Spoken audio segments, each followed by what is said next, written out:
It all starts after the so-called Day of Reversal, which left a trail of chaos and destruction. From that point on, the world entered a 100-year war against the demon race. This was a war that plunged all the kingdoms into complete darkness for a very long time. The result was catastrophic, with 290,000 dead from the Federation and 4.8 million civilians. Now the demon army has advanced and is at humanity's last line of defense. On top of that, they threaten the pass of Jokun Mountain, a sacred site. With that, the situation became desperate, and defeat was almost certain. However, even with all this chaos, life for the soldiers went on. Despite everything, their lives didn't change, with each one holding their post. Suddenly, a figure emerges from the darkness, asking about something called a transcendent. Approaching, our hero calls the guard sentry gate over for a chat. Then our main character grabs the guard's sword in a pretty intimidating way. The guard is frozen, completely caught off guard by the young man's actions. Turning his back, our hero asks if transcendents are exempt from duty. The guard, still a bit nervous, replies, "No, sir, they are not exempt." Our hero then warns him that there are a lot of people waiting to take him out for being careless. Therefore, he orders that starting tomorrow, no one drinks water, takes off their armor, sits or sleeps. Right after, he gives more orders to another soldier about the movement of the elite troops. The next day, the camp's flag flutters in the wind, heralding a new day. Inside a tent, our main character wakes up suddenly, looking terrified of something. A soldier enters the tent and wakes up our hero, who we now know is named Gate. He then realizes he was dreaming about his rookie days, which makes him pretty ticked off. Without wasting any time, our protagonist starts getting ready for another day of duty. Now on his feet with his sword in hand, Gate asks who was on watch last night. An elven archer named Scully informs him that it was Morris from the second magic class. She explains that the dwarf Moai caused a ruckus in the morning looking for him, and it woke everyone up. The problem is, the commotion draws the attention of the high-ranking officers, who are super strict. Because of this, Scully warns Gate that even if they let it slide, the higher-ups won't. Our hero then tells Morris to reflect on his actions because he's not covering for him anymore. Changing the subject, our protagonist asks the archer for the day's enlistment roster. Scully mentions that a scripture says this new group might contain a transcendent. It's then explained that on Jokun Mountain, there are 10 legendary weapons called the Deca weapons. Those who manage to pull one of these weapons from the mountain are classified as transcendents. And according to the prophecy of the great prophet Saint Bynes, this has a greater purpose. Because when 10 transcendents gather, they can finally defeat the demon lord. Back in the present, Gate complains about having to evaluate the black magic division when he's a swordsman. Scully reminds him that so far, only 2 have managed to become transcendents, him and the mage, Morris. She believes in the prophecy and asks our hero to treat the next chosen one well when they show up. The 2 then comment on a squad leader named Uldring, who has an inferiority complex. And with the image of the Black Dragon Demon Lord, the hope is that this brutal war will finally end. The perks of being a transcendent are incredible, with triple the pay and even a statue. Scully then warns him about a rumor that the brigade might be split up if there's one more deserter. Our hero cracks a smile and says that he's not the one who chooses the transcendent. The weapon is, besides. He explains that if they lose this territorial battle, it's game over. Suddenly, the 2 realize that the high-ranking officer, Uldring, has arrived earlier than usual. Without wasting a second, Gate and Scully salute the officer, who greets them. Thus, we are introduced to Uldring, a high-ranking black mage from the Dark Elf race. Our protagonist is clearly bothered by his presence, but decides to start the selection. Right in front of them, several volunteers from the Black Magic Division are lined up awaiting orders. The crowd of recruits is pretty large, and they all seem anxious for what's to come. Gate observes them, and since they're black magic volunteers, he's already expecting to find some shady characters. And indeed, he thinks to himself that there are rotten people everywhere. The appearance of some of the new recruits already confirms our hero's suspicions. Taking a step forward, our protagonist yells for everyone to pay attention. He gets annoyed by their weak response, and demands they shout with twice the force. With the image of a tiger behind him, our hero asks how many times he needs to tell them. Finally, the recruits respond properly, yelling "attention" with all their might.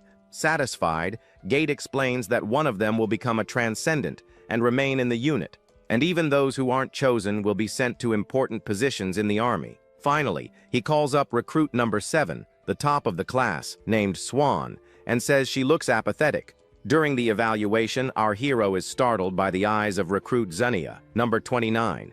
Soon after, he notices recruit number 13, Nartz Windsor, the only son of a rich family. The Beckenberg family is known for its immense fortune and extremely valuable jewels. They are a noble house of dark elves, famous for their strong paternal heritage. Nartz wears so many expensive rings that his fingers are turning purple, showing he's quite spoiled. Gate then formally introduces himself as the instructor standing before them all. He reveals that he is a transcendent, and the guide for the special task force they will be a part of.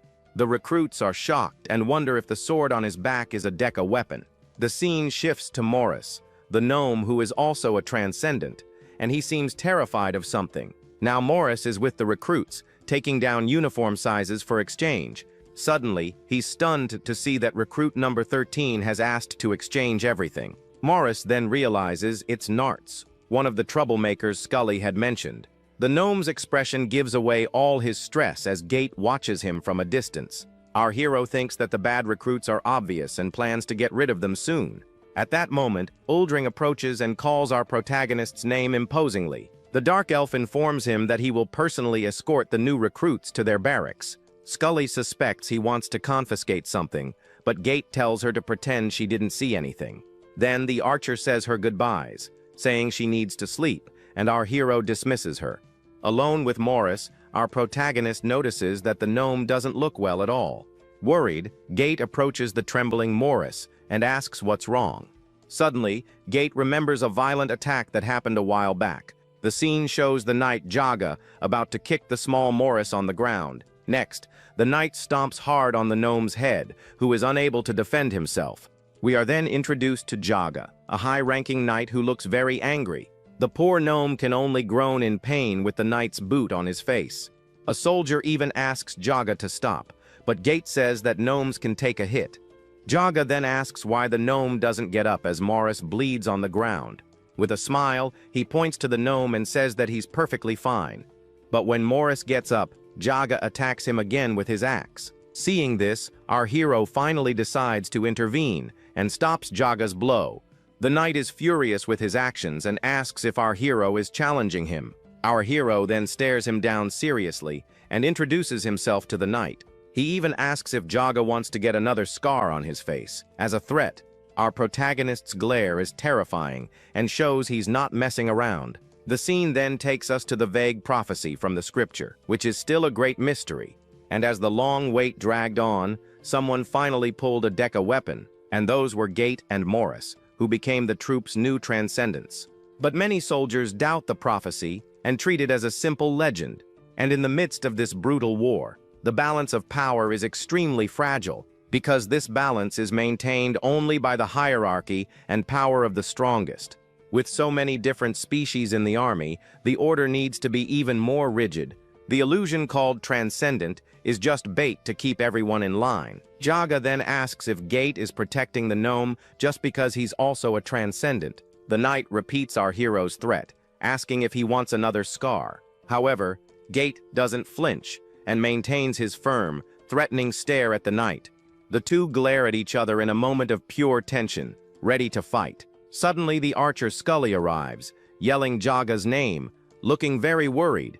Her arrival interrupts the fight that was about to break out between the two. Jaga gets annoyed by the interruption and asks what the elf wants with him. She informs him that an officer is calling the knights for an important meeting. The knight then makes up a lame excuse about some missing spears. Angrily, Jaga says he'll meet them at the barracks, and storms off. On his way out, he even bumps into Scully and tells the girl to get out of his way. Scully then asks what happened, and Gate says that Jaga's always been a piece of work. Our hero approaches Morris, who says he's fine because he used a defense spell. Gate gets angry because Jaga came all this way just to mess with the gnome. Scully quickly realizes that he's also got his eye on Nartz, the rich recruit. Our protagonist warns Morris to be careful because Jaga has an inferiority complex. Gate tells the gnome to use his head instead of just apologizing to him. Back in the present, our hero asks why Morris is unwell, and he says it's a species-related problem. Morris then explains that gnomes have a metabolism that's 1.7 times faster. Furthermore, 95% of them are lactose intolerant, which is pretty bad. Gate complains that no one in this unit is normal, which stresses him out, so he tells them both to leave and says he needs to check on the recruits now. Arriving at the rookies' barracks, the atmosphere seems very heavy and silent. Inside, we see recruit Xenia, number 29, who has a very strange look in her eyes. She's sitting near Swan, recruit number 7, who seems very uncomfortable. Swan then wonders why this psycho is staring at her out of nowhere. But Xenia doesn't stop staring and keeps up her weird and creepy face. Suddenly, another recruit enters the tent, catching everyone's attention. He's carrying a pack of cigarettes, and Swan remembers a guy who hit on her. The scene then shifts to the past, at the entrance of a club called Redonia. Inside the bar, Swan and a friend were talking about how her ex cheated on her with a dwarf. At that moment, the weird elf from the present approaches their table. With a cheap pickup line, he asks if they want to hang out with him and a friend. Swan cuts him off immediately and says they're in the middle of a serious conversation. Awkwardly, the guy says he'll be back in 5 minutes to see if she changes her mind. Her friend then asks why she shut him down since he seemed decent, and Swan replies that she prefers more masculine guys over those scrawny types. The scene returns to the present, and Swan thinks that those were the good old days. The elf who hit on Swan starts giving orders about tetanus shots. Swan is outraged and asks why they need shots when there are healers, but the guy just demands discipline and tells everyone to shout their replies louder. After giving his orders, he finally leaves the tent, leaving the others behind. As soon as he's gone, a very awkward silence fills the entire place. Swan thinks about how this whole situation is just way too weird. A recruit next to her then starts complaining about the elf who just left. However, another recruit tells her to shut up and stay in her lane. The argument heats up, and the two start cussing each other out and challenging one another in front of everyone. Swan gets even more annoyed, wondering what these idiots are doing. Just then, our hero Gate arrives at the entrance of the tent for the daily inspection. He enters, and all the recruits fall silent in the presence of their instructor. The tension is so thick that Swan even swallows hard out of pure nervousness. Suddenly, Nartz, recruit 13, complains that she accidentally bumped into him. Swan gets irritated because the guy has a look of disgust that would push anyone away. She then moves away, thinking he's a total scumbag in every possible way. Meanwhile, Gate looks at the exchange requests and sees they are all from one person. Nartz then stands up and proudly says that the exchange requests are his. He starts making an excuse about his family's fortune and color tones. Our hero cuts him off and tells him to cut the crap and just wear the uniform. With a smirk, Nartz tries to send one of the other recruits in his place. Our hero then asks what he's doing and tells the guy to get in line. The rich recruit starts to have a meltdown, repeating our protagonist's words. Suddenly, Nartz snaps and yells not to play mind games with him. Gate just watches the scene with a sour face and zero patience. The situation makes all the other recruits in the tent very uncomfortable. The rookies are completely confused and wonder what that psycho just said. Swan, completely fed up with all the nonsense, curses under her breath, annoyed with the scene. Our protagonist then finds the perfect solution and orders everyone to hit the deck. Immediately, all the recruits get into the push-up position as punishment. Gate warns them that he'll let it slide today, but next time he'll make their lives a living hell. In response, all the rookies shout loudly that they understood the instructor's message. Meanwhile, Nartz struggles immensely to hold the difficult punishment position. The spoiled kid clearly can't handle the tough military training. The next day, all the recruits are lined up to get the so-called tetanus shot. Scully administers the injection to one of them, who wonders why an archer is doing this. Next to Gate, little Morris asks if they really need to get the shot. Our hero then tells the story of Drenane, a healer with a prosthetic leg. She was injured by a goblin and healed wrong because she was just a healer. Gate explains that tetanus is just as deadly as any weapon, and Morris is terrified by this. Gate explains that not even the great archmage Vilcross could defeat tetanus. Our hero gives a little smirk, looking quite pleased with his explanation. Suddenly, He hears shouting and wonders why there's so much noise coming from the recruits. Scully then approaches in a panic, and our protagonist asks what happened. The archer yells that recruit number 13 simply vanished from the line. Our protagonist is shocked and furious at the news of the disappearance. He remembers Nartz's face and curses the kid with pure rage for running away. The image of the spoiled, annoying recruit comes back to him in full force. Our hero then yells, asking who was responsible for escorting the rookies. Scully replies that Jaga brought them and told them to start the injections without a head count. Gate understands that it was Jaga's fault and asks if anyone saw where Nartz went. Recruit Xenia raises her hand and says her special skill is Eagle Eye. Our protagonist then asks the girl if she can see the runaway. Using her special ability, Xenia manages to locate Nartz from a great distance. She points to the mountain and says the guy is heading that way right now. Scully and Morris are confused because that's the mountain behind the camp. Gate then realizes that's where the hill of the Deca weapons is and understands the plan. Meanwhile, Nartz walks alone, believing he is the next one chosen by the prophecy. He arrives at the Jokun mountain pass with an air of pure superiority. There, he finds a magic staff and believes the weapon was prepared just for him. The scene flashes back to the argument over the uniform, and our hero thinks Nartz is just an idiot. On top of that, other recruits feel humiliated and complain about the mockery they're enduring. Back in the present, Nartz smiles, believing it's time to show his true power. With his hand on the staff, he says he's going to shut up everyone who looked down on him. Suddenly, the spoiled kid is startled by a desperate scream coming from the darkness. Nartz then looks back and sees Gate and Morris running towards him at full speed. Our protagonist yells that if he touches the weapon, his arm will be destroyed instantly. However, the spoiled recruit threatens to touch the staff if they move another inch. Gate stops in his tracks, furious, and little Morris is terrified by the situation. Nartz believes this is all a cheap trick to break his will with pressure. Our hero is confused and asks what nonsense he's talking about, telling him to come down. The young man then introduces himself as the heir to the Beckenberg family and accuses Gate of being afraid. Our protagonist explodes, yelling that Nartz has the lowest score of all the recruits, and that his strength and magic are so weak they're like a tree goblin's. He even tries to explain that not even a transcendent can pull the weapon without a ritual. The rich recruit asks if our hero is judging him like any ordinary person. He believes that incredible people face rejection, and that his destiny is to guide the foolish. Therefore, Nartz decides he will pull the Deca weapon and accept the destiny given to him. Gate screams desperately for him not to do it, but it's too late to stop him, and with an intense purple glow, the weapon reacts to Nartz's touch, surprising him. The weapon unleashes a violent purple energy that hits Nartz head-on with immense force. The spoiled recruit is thrown backward, with no chance to react to the Deca weapon's power. Seeing the scene, our hero and Morris rush to help, while Gate curses the kid out. Nartz is now on the ground, crying and drooling, completely defeated by the weapon. Morris approaches and wonders what that pathetic creature on the ground is. Our protagonist then tells the gnome to get down the mountain because there's no more time. Meanwhile, elsewhere, black magic is explained as a very dangerous curse.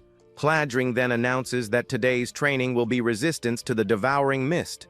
Swan thinks the ability is useful, but it also hits allies, which is why they train resistance. The Dark Elf then summons a large sphere of black magic to begin the training. All the recruits enter the mist with protective cloths, one by one, in order.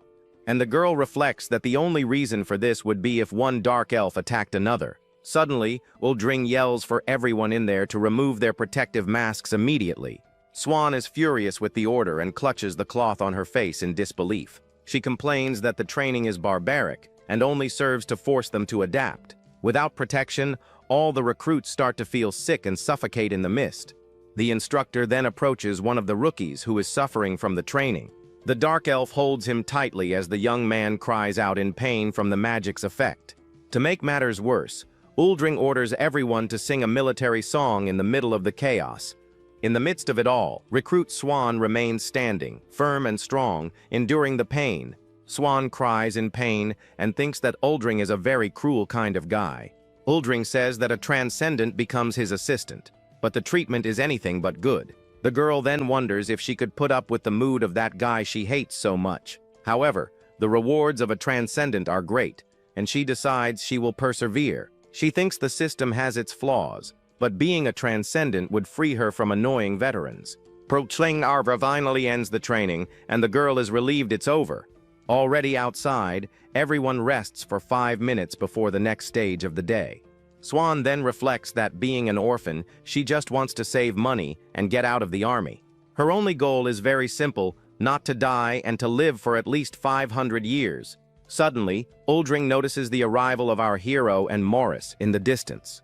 Swan also sees the two approaching and is very curious about the scene. Our protagonist then arrives carrying Narts on his back, and Swan thinks he got caught.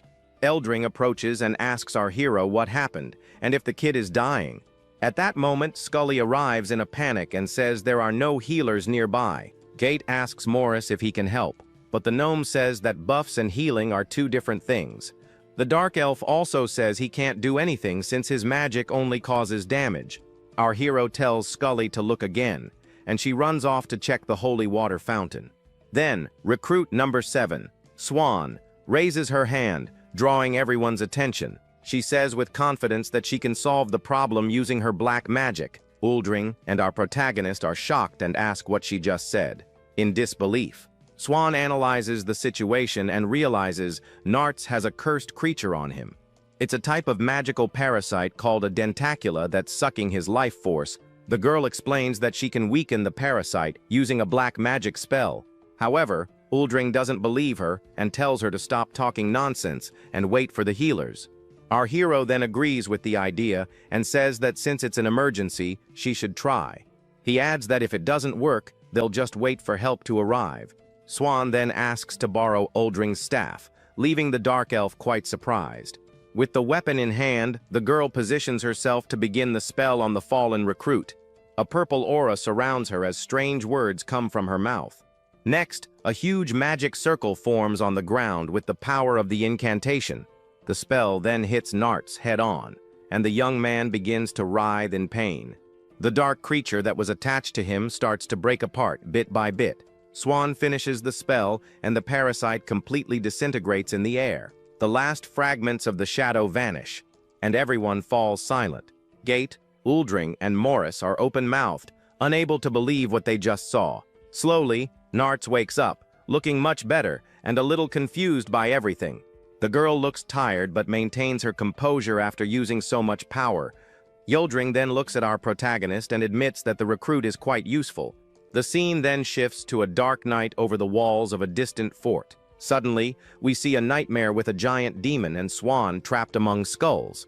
During the night, a carriage arrives at the fort, bringing the military police. Inside a tent, Scully informs our hero that the police have arrived for the case. She asks what's going to happen to Narts, and Gate says they'll sort it out soon. The archer is still shocked by the arrogance of the kid who thought he was a transcendent. Suddenly, little Morris runs into the tent, calling for our protagonist.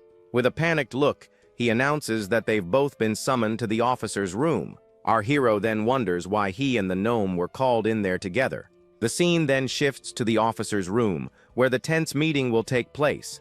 Inside, our protagonist and Morris wait with sour expressions for the conversation. The mood is very heavy, with Narts in bed surrounded by very important people. An officer begins to defend Narts, saying he's a model soldier who was just confused, and that this confusion created a crisis of inferiority for the troop's transcendence.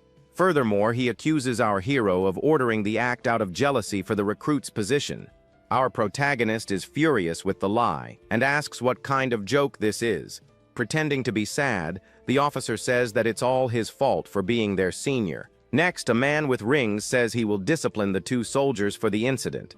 And this man is Jaga, the knight who hates our protagonist and little Morris. The officer turns his back and says he feels devastated by the whole situation.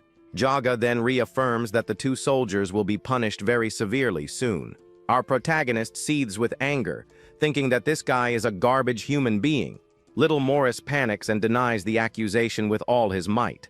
Suddenly, a giant named Moai yells for the gnome to shut up immediately. Then, a woman approaches and says she is very disappointed in both of them. She is Rebecca, the company commander, and she looks very let down by the situation. The commander then tells them to admit their mistake and reflect on their actions. Our hero cuts Morris off and says he's still adjusting to the unit. Gate takes all the blame and confesses that he was the one who gave the order to the recruit.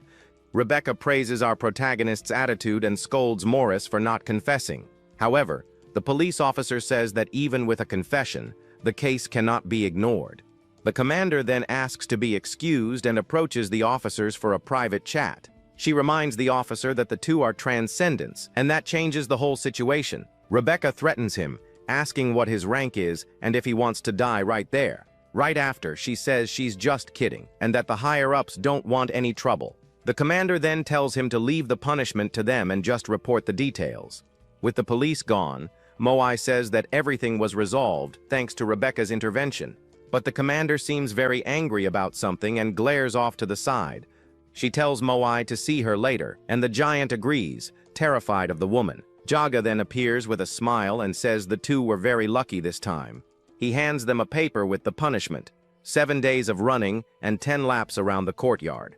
Morris is desperate, but our hero says this is normal and tells him to get used to it. The scene shifts to the recruits' training, with the distribution of magical equipment. Next, they crawl under barbed wire and march in formation in the middle of the rain. And to finish the training, they fire blasts of magic at distant targets on the field. 5 weeks pass, and we see recruit Swan carefully cleaning her boots. A colleague compliments the shine on her boot and asks her to clean his too, but she refuses. 2 recruits comment on the assignment interview that only the best will get to do. The girl thinks that she's adapted to everything in the army, but there's something that really bothers her. And that something is Nartz, who is lying in bed, drooling and snoring loudly. Swan regrets saving his life and thinks she should have just let him bite the dust. Suddenly, an officer arrives and announces that the midterm evaluations are on the board. All the recruits rush to see the results, and Swan is shocked by what she sees. She can't believe that Nartz is in 3rd place with such high scores, and wonders what he did. Next to the board, Nartz compliments an officer's armor, who thanks him for the praise. Swan realizes that the officer is obviously sucking up to the spoiled recruit. She wonders if he's trying to turn Nartz into a transcendent.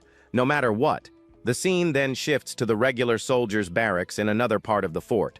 Our hero is furious about Nartz's score, and Morris explains why.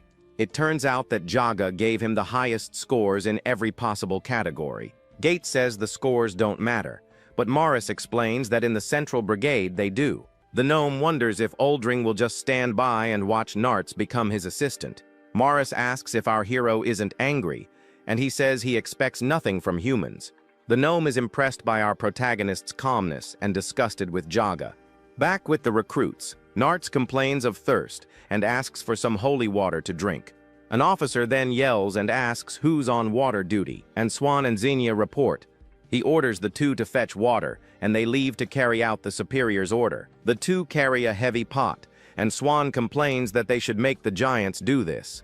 The girl then sits down to rest, and Xenia offers to switch places with her. Suddenly, Swan notices some portraits on the wall and asks what those paintings are. Xenia explains that they are portraits of war heroes from each of the battlefronts. Swan mocks one of the portraits, saying the dark elf is the ugliest of them all. She says he's so ugly he could scare away demons with just his face. Zanyo then reveals that the dark elf in the portrait is actually her father. The girl is in shock and awkwardly tries to fix the situation by complimenting the guy. She thinks that besides Nartz, now she has to deal with a guy who's a hero's son.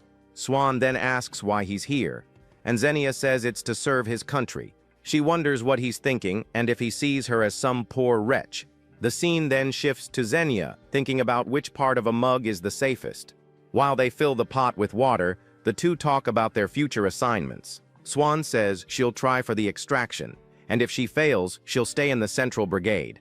And Xenia says that Nartz was called in first for the consultation because of some issue. Scully is outraged by the situation, but the officer says the decision is final. Morris then wonders if Nartz is some kind of masochist who enjoys suffering. The spoiled recruit confirms his decision, and Jaga is already thinking about the benefits he'll get. Nartz then says he will remain in the Central Brigade, to everyone's surprise, and he even applies for the position of knight, imagining himself in armor. Everyone is in shock at Nartz's decision and doesn't understand the situation at all. Jaga turns pale and can't believe what he just heard from the young man. The knight starts to sweat and wonders what kind of madness he just heard. Suddenly, Moai congratulates Nartz on his choice and says it was a courageous decision. He even comforts him, saying that aptitude and species are very different things. Klaus Morris then approaches our protagonist and asks what is going on. Our hero gives a very mysterious smile, leaving the little gnome even more confused. Later, the two are walking carrying backpacks, and Morris asks what it all means. Our protagonist simply replies that he'll find out soon enough what's happening. He thinks that Jaga contacted Nartz's parents and received a bribe for it. And since Nartz bragged to all the officers, he couldn't back out now. Our hero explains that the kid is desperate for attention and dreamed of being a transcendent. And with that dream shattered, he now has only one option left to follow. He's going to seek out the only person who gave him attention this entire time in the army, the officer who supported him from the beginning and gave him the best scores on the evaluation. Our hero explains that all it takes is a little push for everything to change. Morris then remembers what Geit said during the run about the knight's uniform, and the plan was simply to get rid of the unit's torture officer once and for all. In other words, our protagonist set a perfect trap for Jaga to fall into. He called the plan Project Jaga's Contradiction and executed it masterfully. The scene then returns to Uldring, analyzing Nartz's papers in the officer's tent. He's shocked to see that the kid is an honor student and can't believe it. Suddenly, Jaga appears with a smile, and Uldring starts connecting the dots. A puzzle forms, and he understands the knight's plan to get ahead. Jaga would get a bribe from Nartz's parents, and Uldring would have to put up with the spoiled kid. The dark elf realizes he's screwed and tries to argue with Jaga about the decision, but the knight just scoffs at him and asks if he can't even train his own assistant. Uldring is furious and wonders if he'll have to endure this humiliation in silence. Back in the present, Nartz makes his surprising announcement to everyone present. He says he will remain in the brigade and apply for the position of knight. Jaga turns pale, while Uldring lets out a loud laugh of pure satisfaction. The giant Mawai finds the kid's choice very unusual, but approves it on the spot. Uldring seizes the opportunity and says that Jaga treated Nartz without prejudice and with care, and that he passionately advocated for an end to the role barriers between species.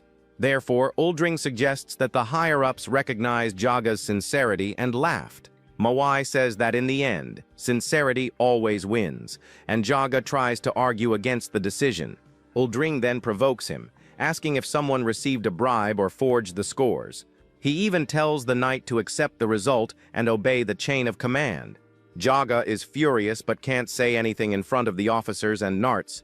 Besides, he never imagined that the true mastermind behind it all was our hero. Our protagonist thinks that it's not over yet, and that there's one last move to make. Seeing the whole scene, Morris becomes convinced that the real demon here is Geit. The scene then shifts to a dark forest, with a strange animal watching something. A troop of soldiers marches in tight formation, following the commander's orders.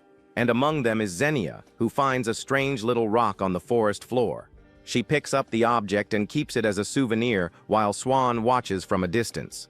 The recruits continue their long night march, carrying heavy backpacks and equipment. Our hero encourages them to keep going, saying there's only one more hill to go. Swan feels exhausted and focuses only on putting one foot in front of the other, so she doesn't give up. The commander then orders everyone to sing a marching song to lift their spirits. Finally, the recruits arrive back at the fort and celebrate the end of their training. With that, the 6 weeks of basic training in the enlistment unit come to an end. And now, the long-awaited Deca weapon extraction ceremony is finally about to begin. An officer announces the start of the third extraction ceremony, and everyone salutes the flag. Morris wonders why it's the third time, and our hero says there have been over 100. Our hero explains to Morris that if the prophecy is right, it all ends in the 10th round. An officer with wings then begins the ceremony. Speaking of their noble tradition, she announces that the recruits from the Black Magic unit will begin the final extraction. Geit yells for the rookies to step forward and says the class has 2 candidates. He then calls Recruit 29, Xenia, and Recruit 7, Swan, for the test. The two warm up for the challenge, and a purple magic aura surrounds their bodies. The officer announces that Xenia, the second in the class, will be the first to attempt the extraction. Xenia then informs Swan that she will be the one chosen to become the new Transcendent. The Deca weapon is legendary and cannot be pulled by normal means, but Xenia has a plan, because she believes her absurd muscle strength is more than enough for the task. Scully is shocked by the girl's muscles, and Gate says she's going to use brute force. Swan then realizes that Xenia's family genetics are the reason for her incredible strength. The recruit gets into a powerlifting stance to pull the weapon. With a deafening shout for her father, Xenia puts all of her strength into the movement. However, despite all her effort, the Deca weapon simply doesn't move. Frustrated, she asks if anyone has a shovel, and Gate tells the girl to get down from there. Next up is Swan, recruit number 7, who walks up to the weapon. The other recruits comment that she is the top student of their entire class. The officer then recites the words from the scripture about the worthy and transcendence. And with a final shout of extract, Swan prepares to try her luck. With her hands on the staff, Swan prepares to try her luck with all her might. Our hero and little Morris watch the scene with great anticipation in the air. The girl takes a deep breath and focuses on pulling the weapon with everything she's got. She then uses all her energy, but the staff doesn't move a single millimeter. Swan is shocked and wonders why the weapon isn't moving at all. The other recruits comment that neither Xenia nor she could do it, and that the scripture was wrong. With a tearful expression, the girl thinks that she was so sure and wonders if she miscalculated. A memory of her past at the bar comes back, and she thinks she's not so smart anymore. She then decides to give up, but her hands simply won't let go of the staff. The girl becomes desperate and wonders why her hand won't release the weapon. Suddenly, a dark red energy explodes from the staff with immense force. Swan is terrified and has no idea what is happening around her. The other recruits get scared and wonder why she's just standing there. Our protagonist and Morris realize that something very serious is about to happen. And from the middle of the red smoke, a shadowy creature emerges, the Lord of Jiokun. The creature then calls Swan weak and says she's too boring for him. And unlike the weapon's previous owner, she has no ambition in life. The Lord then reveals that she spends her nights reading silly princess romance novels, and that on weekends she gets wasted and gets shot down by every guy. Swan yells that's in the past, and the Lord says that's why she always fails. The Lord then says he prefers her to Narts and Xenia, and grants her the weapon Jet Black Dew. Swan has a bored expression, not really caring about what just happened. The creature explains that the weapon is corrupt, but because she's lazy, she can be trusted. The Lord then announces that from now on, the Deca weapon belongs to her by right. She thinks it's nice that the Lord trusts her, but her favorite book is not a silly romance.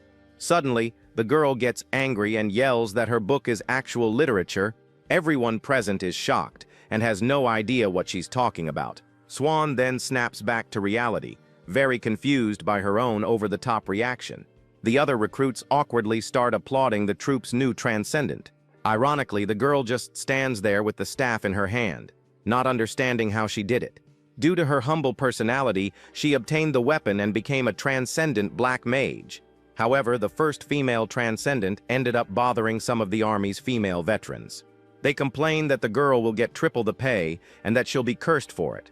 But Xenia celebrates and says that if it's Swan, she approves of the Deca weapon's choice. The scene then shifts to total darkness, with a very faint glow on the horizon. Suddenly, Xenia is startled by something she felt from very far away. She looks at a distant mountain and sees a very strange light on its peak. The recruit says she felt a very sinister aura, and her eye begins to glow brightly.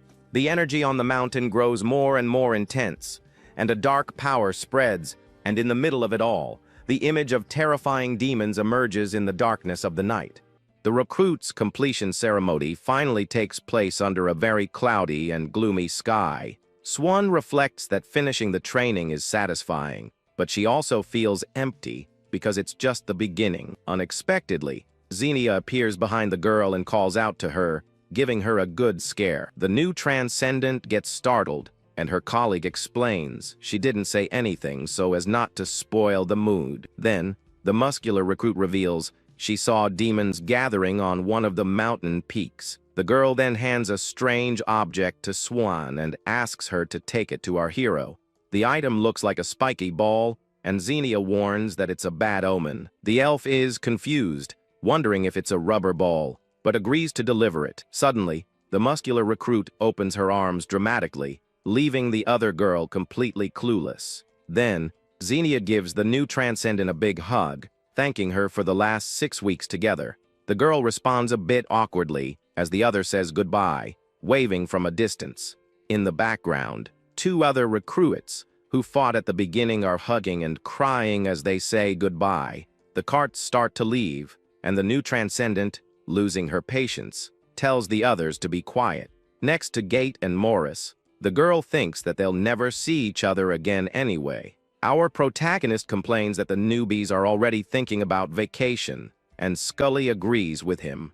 Little Morris mentions that he joined after that, and even got to enjoy civilian food for a few days. Gate gets annoyed with the dwarf and scolds him, saying he has no sense at all. Elsewhere, the new transcendent puts a new armband on her official uniform. She's adjusting her new outfit, which, besides being stiff, feels very tight in the chest area. With her staff in hand, the girl says that she and her weapon will be together until the end. In her new uniform, Swan leaves the tent, and little Morris is waiting for her outside. The dwarf then hands an old book with strange runes on the cover to the new transcendent. He explains that the notebook contains the order of the veterans, cleaning duties, and the format for reports. Additionally, Morris warns her that the passwords change every day, and that a veteran named Jera is very strict.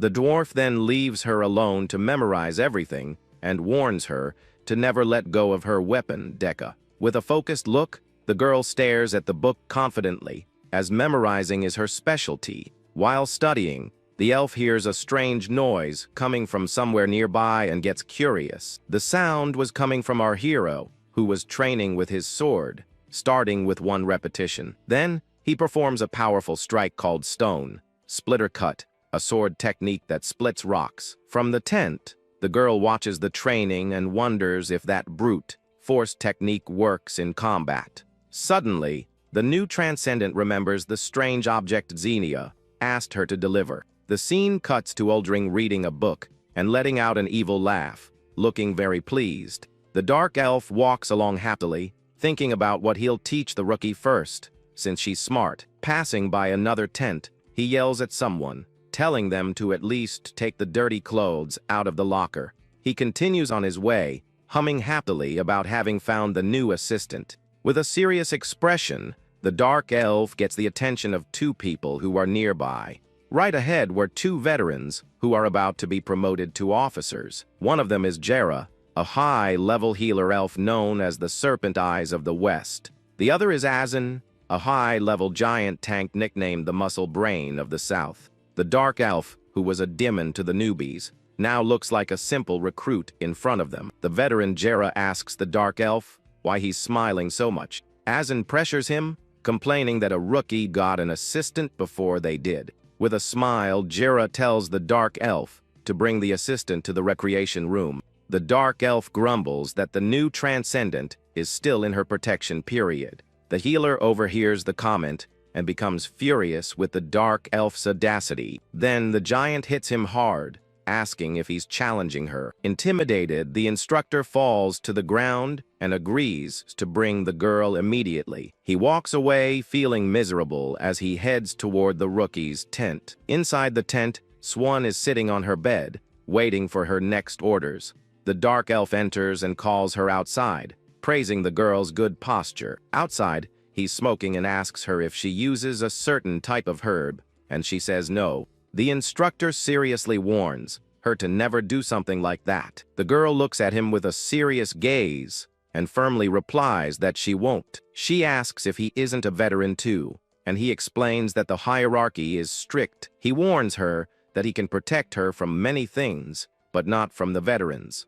The dark elf advises her to keep a low profile and get used to the situation. Elsewhere, our protagonist is examining some important documents. He finds the report on the strange object the girl received from Xenia. The paper identifies it as an unusual demon eye found in the 9th region. He remembers the girl saying that Xenia found it and becomes tense with the information. Before the demon eye turned completely purple, an attack team had invaded enemy territory. The problem is that the purple color means the demon has finished scouting and evolved to invade. With this, our hero realizes the situation is desperate and that they are in deep trouble. Little Morris sees his friend's expression, and he just tells the dwarf to prepare for combat immediately. Then the gnome explains that the officer on duty has disappeared and is probably sleeping in the barracks. Furious, the protagonist runs off, muttering about the officer, while his friend asks where he's going. He knows that without an officer on duty, and with the veterans on leave, the situation has gotten even worse. Then he remembers that the next in the line of command are the two veterans Uldring met. In the recreation room, the healer Jera is already staring at the rookie with a very intimidating smile. The new transcendent is visibly nervous, unsure of what to do in front of the two of them. She remembers a note that said the two of them are always together and are very dangerous. The veteran then questions how the girl knows so much, since she was just transferred. The rookie is in complete shock, having no idea how to answer her question. To get out of the tight spot, the elf stands at attention and introduces herself formally. Then the healer asks for the password of the day, and the girl answers everything correctly, improvising at the end. Beside them, the giant Aeson watches the whole scene in silence with a very serious and judgmental look. Suddenly, the giant strikes the rookie's head with her metal gauntlet without any warning. Aeson warns that rookies can't wear short skirts, while the other veteran watches with a smile. The healer then attacks her with a kick, wondering if she needs to spell it out for her. With the girl's head lowered, the veteran questions how she even got into the army. The veteran continues to belittle the rookie and harshly criticizes her clothes. Unexpectedly, our hero bursts just in time to interrupt the scene. He then shouts desperately, showing the demon eye to the two veterans. But the healer ignores him and says the object will turn purple, and it will be too late. With that, the giant lands a powerful punch on the protagonist, sending him flying. Jera then tells her colleague to stop, as the situation seems to be very serious. The young man holds the demon eye, which is now almost completely purple, and looks worried. The two veterans exchange looks with mischievous smiles, unconcerned by the warning. They pretend not to understand and continue to mock the young man's concern. Our hero gets annoyed and questions their attitude, but the healer just taunts him more. The elf ignores the situation and accuses the young man of doing it all to impress the rookie. Then the giant lands a powerful kick on the protagonist, throwing him out of the place. The young man flies a long way and lands hard on the ground outside the fort. The giant belittles him, telling him to go clean the trash like he's just some recruit. Kneeling on the ground, the swordsman reflects on the attitude of all the superiors. In his bed, he thinks that everyone there is crazy for ignoring such a clear warning. He stares at the demon eye and realizes that time is running out quickly. The next morning, in a watchtower, a soldier complains about being bored 40 minutes before the shift change. A soldier approaches little Morris, who is on guard duty, and asks him to tell a story. Suddenly, the soldier gets terrified and points to something awful behind the little dwarf. Little Morris then bursts out laughing and says the soldier's acting was terrible, but the joke ends when a giant demon appears behind them, sending the soldier into a panic. The scene focuses on the demon eye, which is now completely purple, indicating the imminent danger. It's revealed that the previous scene was a joke, and Morris makes fun of his colleague's bad acting. The soldier is shocked by the monster's appearance, while the little dwarf keeps laughing. It's explained that the world is in an unstable ceasefire after a century of war against the demons. Over time, the stains on the battlefields began to slowly fade away. The swords that once fought were now silent and forgotten amidst the vegetation. But the Federation forgot its oath, and the soldiers only cared about relaxing in the barracks. This led to a wave of desertions and absences, with officers and soldiers abandoning their posts. No one noticed until the last line of defense was breached by a creature called a Wurgle. With the title card of the series, the tension for what's to come only grows. Immediately, a soldier sounds the warning horn to alert everyone of the imminent invasion. The sound echoes through the fort, and a soldier's desperate shout announces that a demon has arrived. The soldiers on the wall are in shock, wondering how the creature got past the barrier. The giant demon then appears on top of the wall, staring at the soldiers with a menacing look. Fear is so great that one of the soldiers feels sick to his stomach upon seeing a demon for the first time. Because it's a low-class but high-level demon, the pressure it emits is overwhelming. Most of the soldiers can't handle the despair and pressure, feeling nauseous. To make matters worse, its aura and thirst for battle were even stronger, and it moves into attack. One of the soldiers is completely terrified by the creature's imminent attack. He tries to defend himself, but the monster's blow is too strong and hits him squarely. The battle descends into chaos, with the creature attacking and knocking down several soldiers. Another soldier faces the demon up close and is frozen with fear, asking it not to come any closer. The creature ignores the plea and approaches the young man on the ground, who can only groan in pain. Suddenly, our hero appears with an expression of pure fury and determination on his face. He then leaps toward the monster with the full moon in the background, preparing to attack. His eyes glow with a yellow intensity, showing that he's not messing around. With his weapon, Deka, he unleashes a powerful and precise strike toward the creature. The blow lands squarely on the monster, and it lets out a cry of pain, feeling the impact of the attack. The creature roars in fury, its face wounded by the swordsman's accurate cut. The protagonist lands in a combat stance as the demon stumbles from the blow. With his breath ragged, he realizes this isn't an illusion but a harsh reality. The situation is real, and the wounded monster still faces our hero, ready to continue the fight. From the top of the wall, the new transcendent Swan is in shock at seeing a real demon.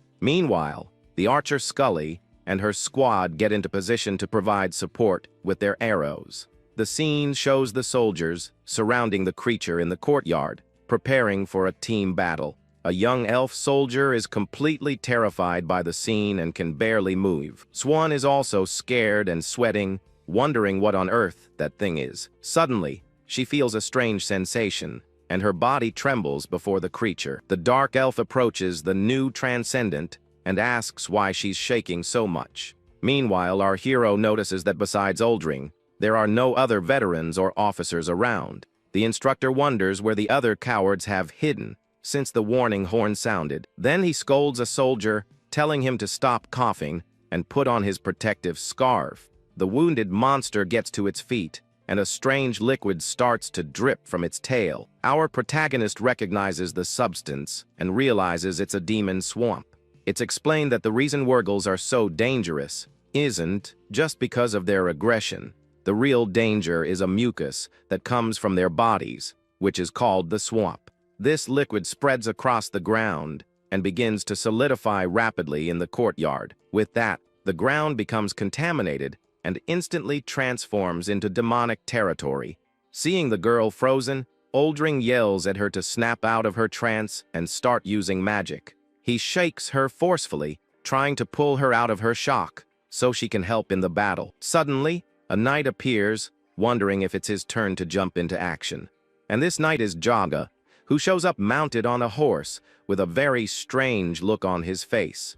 The archer Scully gets annoyed and yells at him to get out of the way and not block her view. He tries to attack the monster but is hit and thrown far away with no chance to react. Amidst the focused fire, the new mage is completely disappointed with her own behavior. She sees the fallen knight and thinks that even that idiot had the courage to fight. The girl continues to tremble, unable to move, and questions what kind of transcendent she is. The scene shows our hero and the others preparing to face the creature again. Our hero explains that if the monster's body is taken down before the mucus hardens, the swamp disappears. He remembers that the creature has already been analyzed, so there's a strategy for the battle. The Wurgle hasn't fully developed yet, so its skin is still very soft. Because of this, he moves forward, aiming specifically at the membranes of the monster's joints. He then focuses on the joint around its neck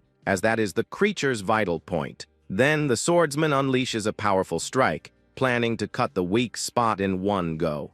The attack hits the monster, leaving some cuts, but the creature remains standing despite its injuries. The protagonist is in shock because his attack was blocked, and he doesn't understand why. The creature used its arm to defend itself, and the force of the impact throws him backward. He loses his balance and falls, completely confused by the monster's unexpected defense. The young man realizes this defense wasn't due to intelligence, and that the situation is much more complicated. He understands that protecting its neck is a primitive instinct, and remembers a deserter. Despite the failure, he doesn't give up and prepares to attack again with his sword. Suddenly, tentacles of dark magic appear and bind the creature, immobilizing its movements. The dark elf then taunts the monster, saying it's just big and a useless piece of junk. Seeing the chance, the other soldiers shout for Uldring, asking for tactical orders for the attack. The archer Scully also joins the chorus and desperately shouts for attack orders. Only then does the dark elf realize he is the highest-ranking person and the commander. Under pressure, he panics and yells for Morris to use buffs, and for everyone to attack with everything they've got. The little dwarf obeys and casts a protective light magic in an area to strengthen the soldiers. With the commander's order, the archer Scully and her squad fire a shower of arrows. The projectiles hit the monster squarely, which was already trapped by the instructor's dark magic. The dark elf then seizes the opportunity and casts an even more powerful spell. With this, the magic of eternal sleep binds the creature with strong, shadowy chains. Even so, the monster struggles with all its might, trying to break free from the chains. The instructor panics because the spell is breaking apart too quickly for his liking. Desperate, he yells for our hero to do something while the young man concentrates. The swordsman then grips his weapon firmly and waits for the perfect moment to strike. But the dark elf has no patience and yells at him to attack before the creature escapes. The magic chains begin to break, and the monster is one step away from freeing itself. The commander keeps shouting, but our hero focuses entirely on his target, ignoring everything else. With a deafening roar, the creature finally shatters the chains and breaks free. At that exact moment, the protagonist sees the perfect opportunity and shouts that now is the time. He charges forward with all his might and prepares to deliver a finishing blow with his sword. Deca. With a look of pure fury, the young man swears he will end this threat once and for all. In the background, two other soldiers watch the scene, completely shocked by his courage. Our hero's strike leaves a trail of destruction in its path across the courtyard, and with a single precise attack, the monster's head is severed and flies through the air. The archer Scully and her companions are left with their mouths wide open, unable to believe the scene. The dark elf, the new mage, and the young soldier are also frozen and impressed. With a single blow, the creature's head is sent flying through the air under the light of the full moon. Then we see the Federation's swordsman, panting and exhausted after the intense battle. The monster that infiltrated the unit has finally been successfully eliminated by our hero, but all that effort came at a price, and the young man collapses to the ground, completely drained. Far away on a mountain, a dark and sinister energy begins to manifest. A giant eye then opens, revealing the presence of an even more powerful creature. The new demon lets out a deafening roar that echoes throughout the entire surrounding region. With its cry, a horde of smaller, bizarre demons emerges from the shadows in obedience. It is revealed that this creature is a Grotna white-bodied, higher-level demon. A screen explains that the Wurgle's mucus creates a swamp that helps demons breathe. Furthermore, the solidified goo becomes a base of movement for low-class monsters. Elsewhere, our hero runs to the Federation's command and control headquarters. Inside, a woman with wings is at her desk and seems to notice something strange happening. She then picks up a message that arrived the previous day, wondering what it is. The letter was sent by our hero, warning about the invasion and the absence of the officers.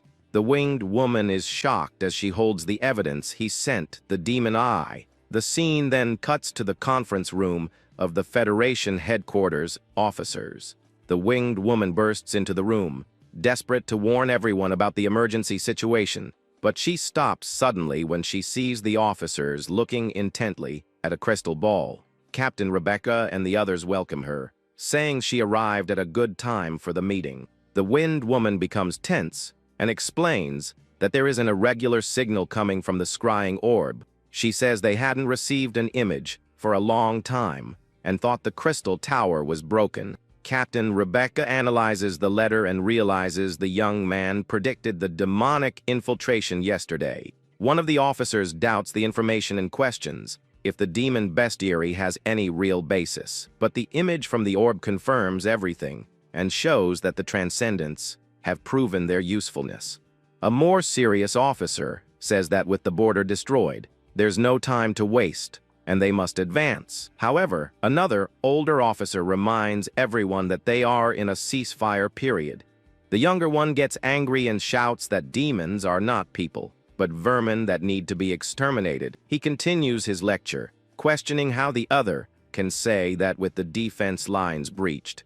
A third officer points to the map and comments on the Groton's bloodlands. He explains that this is the region farthest from the main demon territory in the area. He then suggests sending only the 3 transcendents on an infiltration mission instead of the whole army. The man turns to the meeting leader and asks for Captain Rebecca's opinion on the plan. The winged woman is then asked what decision she will make regarding the situation. On the wall, the little dwarf asks his friend if he won't be punished for breaking the chain of command.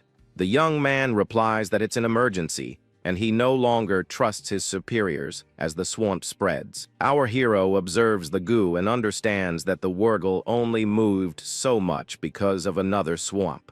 With a determined look, he knows it's only a matter of time before other demons appear. He concludes that they need to invade the Bloodlands and take down the white-bodied host. The swordsman then realizes the bestiary was right and needs to be read more carefully. Little Morris then asks his friend what will happen now that the battle is over. Our hero replies firmly that they are going to march, leaving the dwarf completely shocked. Facing the sunrise, the swordsman concludes that the ceasefire is over and the time to fight has come.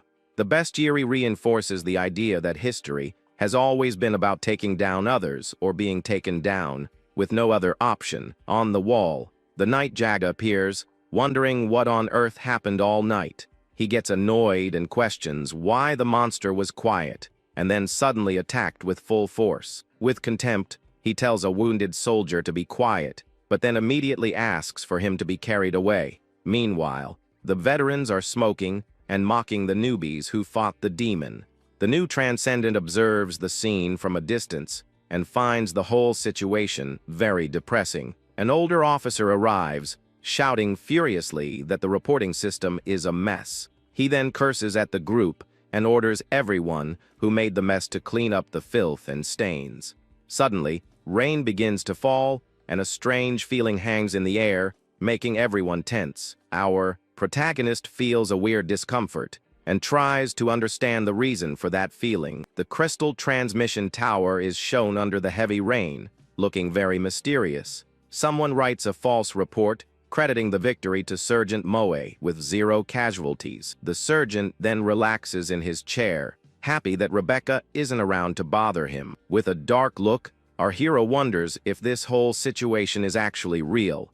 The new mage stares at the group with a serious expression and questions their actions. Next, we see the young man and the elf standing, while the 2 officers are tied up on the floor. The girl complains about the smell of the dirty laundry and says they should have collected it before the rain. With a kick, the new mage demands an answer, and the tied-up soldier desperately apologizes. She then belittles the other officer, questioning her about not having prepared hot water for their baths. Our hero tries to intervene, explaining to the veteran Jera that the previous night was an emergency, but the giant angrily interrupts him, accusing him of getting arrogant for taking down one demon. She warns him that washing laundry and fetching hot water is more important than anything else there. Beside them, the healer smiles mockingly and comments that she needs to teach them the basics again. The the swordsman finally understands the reason for his discomfort with the whole situation. The fact that there were no casualties made everyone forget how serious the situation really was. Angrily, he thinks that maybe someone should have been lost for them to understand. The giant notices that the young man is no longer hiding his anger and glares at him with a deathly look. Suddenly, a soldier shouts that the officer wants everyone assembled on the parade ground immediately. The big woman then complains about the rain, and the healer wonders if they'll go back to the same spot. The scene cuts to the wounded soldiers being helped, and our hero is very frustrated with everything. On the parade ground, Sergeant Moe announces that he will skip the report and go straight to the final decision. It is explained that only transcendents can enter the bloodlands where the host lives. Their Deca weapon has a function that makes it easier for transcendents to breathe in swamp zones. The sergeant shouts that the transcendent troops will go first as the mission's advance team. He orders that after they take down the host, they must signal for the rest of the forces to advance. The protagonist then says that with so many demons in the way, this order is basically a suicide mission. The sergeant becomes furious and questions him for talking back to a superior's order like that. The new mage observes the young man and thinks that he ignores the pressure and points out what is wrong. Our hero then insists that there is no time and that they need an immediate advance order, but Sergeant Moe ignores the warning, talking about soldierly spirit and that he believes in the three of them. He then sends them to clean up the area and prepare for the mission at dawn the next day. With the assembly dismissed, the swordsman is furious with the absurd order and the lack of awareness. It is revealed that fully evolved Wurgles will cross the border later today, making everything worse. The young man realizes that every second counts when a mysterious feather falls right in front of him. The feather then lands gently on his chest, leaving the protagonist very confused by the scene. He then looks up and sees something flying at high speed across the rainy sky. Suddenly, Captain Rebecca lands in the middle of the courtyard, surprising everyone present. She goes straight to the swordsman and grabs him by his clothes with a very serious look on her face. The young man recognizes her immediately, as she is the captain who was at the command headquarters. Right after, the captain's elite squad also lands in the courtyard, ready for action. Sergeant Moe is completely shocked and asks how she managed to get back so quickly. Rebecca then shows him the false report and asks if he was the one who wrote it. Desperate, the sergeant tries to explain himself, but the captain doesn't seem willing to listen. Without patience, she grabs him by the neck with her clawed hand and lifts him off the ground. The winged woman then hits him with a powerful kick, making him groan in pain from the impact. She crumples the false report and accuses him of writing a novel instead of a document. The captain questions if he thought the transmission tower was just there for decoration. The captain continues her lecture, saying she doesn't even need reports to know what happened. Looking at the protagonist's group, she knows it's obvious what really went on there. In that moment, she realizes who was putting in the effort and who was just relaxing and doing nothing. With the false report in her hand, the winged woman tears it up with all her strength in front of everyone. She then spreads her wings and shouts for all personnel to pay close attention to her. Starting today from this very hour, things are going to change drastically for everyone there. The commander announces that she has received an emergency order from headquarters and that this is not a drill. She orders all personnel in the unit to prepare themselves with full combat gear. With that, the captain declares that all of them are finally going to march together to war. The new transcendent mage feels an overwhelming pressure and can barely stand. Even little Morris is completely terrified by the creature's sinister presence.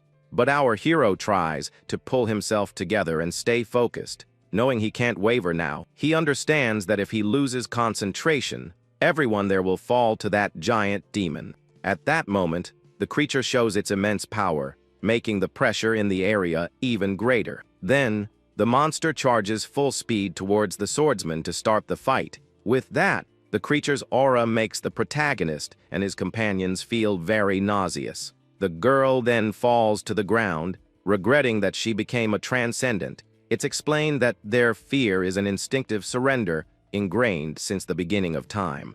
Realizing the situation, the swordsman yells for his friends to snap out of that trance immediately. However, the monster doesn't waste any time and attacks with a powerful blow towards the group. The impact of the attack shatters the stone floor and kicks up a huge cloud of dust. But our hero was fast and managed to save his two companions at the last second. He then wonders how he's going to fight that monster with only rookies by his side. Then, the young man remembers the sergeant's order that sent the three of them on this dangerous mission. With a furious look, he thinks that his superiors are a bunch of complete fools. He then gets up and decides to stop thinking, focusing only on defeating the creature. The young man convinces himself that at the end of the day, the monster's attack patterns aren't so different. So he prepares to hold his ground and get within the enemy's range to be able to attack. With that, the swordsman advances closer to the demon and aims for its vital points. The monster attacks with incredible speed,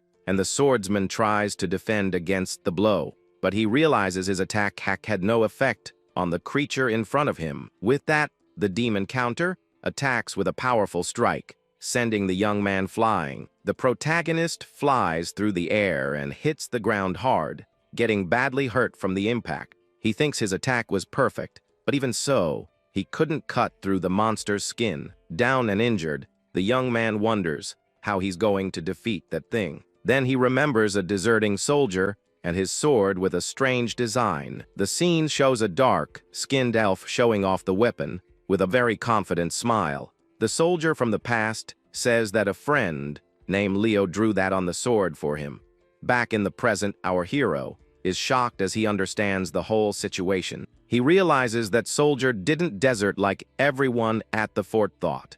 The young man understands that the deserter was defeated, and the monster absorbed his strength. The deserter's sword is shown shattering tough defenses with ease in a vision. It's revealed that for a demon used to battles, and even worse things, the squad of transcendents with zero combat experience is quite weak. The creature was just using them to relieve its long-held boredom. Then, the monster forms a large rock in its hand and prepares to attack again. Then it hurls a shower of sharp rocks toward the group of heroes.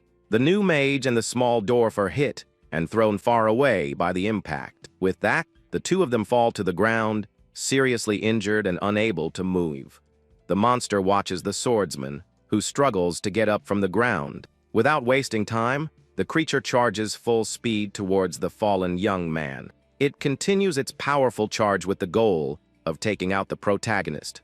The two rookies watch in despair, and the elf girl laments the situation, but the new mage decides to act and begins to cast a dark magic spell. With that, the spell, Throne of Eternal Sleep, traps the creature with shadow chains. It's explained that just like archery, magic also requires a high level of concentration. Because of this, a spell cast while paralyzed by fear simply can't work properly, and the demon breaks the chains with ease. The creature then lets out a furious roar and glares at the two mages from a distance. The small dwarf looks at the scene and realizes this is an opponent they cannot defeat. The elf girl also comes to the same conclusion and is completely devastated by the situation. Seeing its chance, the monster charges full speed towards the two rookies on the battlefield. But our hero appears and manages to block the creature's attack with his sword. The young man thinks that he tried to cut the monster, but its skin is so tough he can only defend. The creature gives no rest and prepares an attack from above to crush the swordsman. The demon then attacks with a powerful punch that opens a crater in the stone floor. With the force of the impact, the protagonist is thrown back once again with no chance to react. On the ground, he realizes the power difference and thinks that to get through that thing's neck, its weakest point and the sword's strongest point need to line up perfectly. To have even the slightest chance of victory, their strategy needs to be perfect. But right now, the group is cornered and without many attack options. So the swordsman yells at his friends, asking if they want to be defeated there. He says that if they don't help him now, the whole group will go down without a fight. And with that, the troops waiting outside will also be completely wiped out.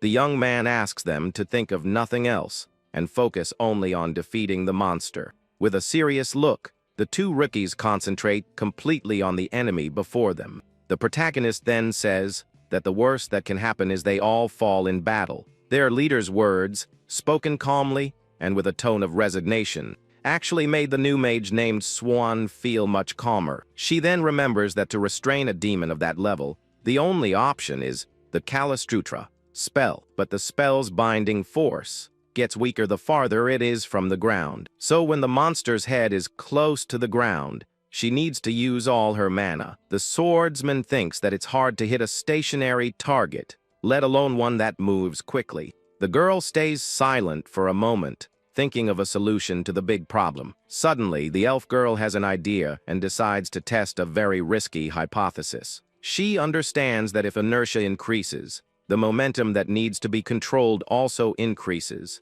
With this, the mage asks the dwarf to cast a buff on just one of the enemy's legs. She yells that they have no other choice and asks her friend to hurry up with the spell. Without understanding, the small mage obeys, and the creature charges forward for another powerful attack. The small dwarf then decides to trust his friend and prepares to cast the spell. With that, he uses a physical strength enhancement buff with all the energy he has left. The magic hits the creature's leg head on, making it glow with a blue aura of power. At the same time, the new mage concentrates and waits for the perfect moment to cast her spell. With its lead strengthened, the monster tries to jump but ends up losing all its balance in mid-air. The creature is completely shocked, not understanding what's happening to its body. Unable to control itself, the demon then falls headfirst onto the ground with great force. Seeing the perfect chance, the elf girl yells that now's the time and starts casting her magic. She casts the Kalastrutra spell, which traps the creature with claws of dark energy. The protagonist is surprised because the rookie's risky plan actually worked. Completely exhausted, the girl calls out to her leader as she suffers from the strain of the spell. At that moment, she remembers a night when she watched the swordsman training alone. The scene shows the young man in his basic combat stance with his sword raised high. She used to wonder if that rock smashing technique was really useful in a real fight. Back in the present, the leader understands the mage's signal and prepares to use form number 1. He then raises his giant sword, ready to deliver the final blow to the trapped creature. Meanwhile, the small dwarf spends all his remaining mana on another enhancement spell, but this time, the strength buff goes entirely to our protagonist for the final attack. Impressed, the young man says he takes back what he said about them being just useless rookies. Then, empowered, he readies his technique and calls out his friends' names for the attack. The young man says that to have even the slightest chance of victory, their strategy needs to be perfect. With that, he praises his friends and prepares his basic sword technique for the final blow. The two rookies use all the energy they have left and yell with effort from the attack. Then the swordsman brings his sword down with all his might, using the Stone Crusher Strike technique. With a single blow, the monster's head is separated from its body and flies through the air. It's explained that all demons are connected through a shared consciousness. Because of this, the subordinate units can't act without orders from the main brain. History and records prove that the demons have declared the restart of the war. Elsewhere, the demon leaders gather and say that the ceasefire was temporary. A dark elf says that if they miss this moment, they won't have another chance to attack. Meanwhile, the Federation's troops march into battle under a heavy rain. Captain Rebecca says she asked for reinforcements, but the support probably won't arrive in time. A dark elf complains that the license system is going to end as soon as it started. Two soldiers panic, and one of them says he's very nervous about the situation. Suddenly, one of the men starts coughing and wonders what's happening. A purple ink-like mist spreads through the forest and passes the Federation's zone. An officer then desperately yells for all the soldiers to put on their protective masks. Even with the masks, the men are disgusted by that strange mist in the air. A canteen falls into a purple puddle and starts to bubble, showing that the liquid is dangerous. A soldier is then attacked by a slime monster that suddenly emerges from the ground. The soldier is caught by surprise and ends up being grabbed by one of those slime creatures. Next, monsters that look like giant lizards emerge from the mist, attacking the soldiers. In desperation, the commander yells for the infantry to form a defense phalanx immediately. With that, the frontline soldiers create a barrier with their shields and get ready. But a woman with wings appears from the sky and attacks one of the creatures with her sharp sword. She flies at high speed and aims for the monster's head for a quick and precise strike. With a precise movement, the warrior manages to easily slice off the creature's nose. Then she yells to the other soldiers that if they cut off their noses, the creatures will lose their sense of direction. Following the orders, the other soldiers begin to attack the monster's noses in the battle. It's explained that these demons rely heavily on their sense of smell and get disoriented without their noses. Just when the battle seemed won, two giant monsters emerge in the middle of the battlefield. A soldier screams in fear, saying that two huge creatures appeared there out of nowhere. The commander gets worried and says they have even less time than he had imagined. With that, he orders the Hapian squad to attack the monster on the left with everything they've got. At the same time, he tells the archers to focus all their attacks on the monster on the right.